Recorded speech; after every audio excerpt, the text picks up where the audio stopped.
Hey everybody, this is a real quick video. In case you have JBL Live 770NC wireless Bluetooth noise cancelling headphones and you need to do a factory reset or a hard reset back to the factory default settings on them, you're going to want to do this for one of two reasons. The first one's troubleshooting. If you're having issues with these headphones not working, like they're not connecting or not responding, or they're not pairing with Bluetooth or something like that, or they're stuck paired to the wrong device so you can't get them paired to the device you want, this will clear everything out so you can start over with them.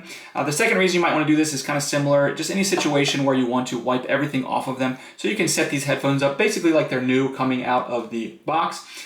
So before we proceed, what you want to do is you want to just go on your phone or whatever you've had them paired with in the past and delete them off of them, have it be forgotten from the Bluetooth paired devices because we're going to be setting them up as new. Once we've done that, all we need to do is come to these headphones and press and hold the volume up and the volume down buttons simultaneously for 5 seconds. And after 5 seconds, that will cause these headphones to reset to their factory default settings, at which point we can go ahead and go over to our phone or other device and basically set these up like they're a brand new set of headphones. So anyways, hope this worked. Let me know if it worked for you. And if it did, if you could please leave me a like, I'd really appreciate it. Thanks a lot for watching.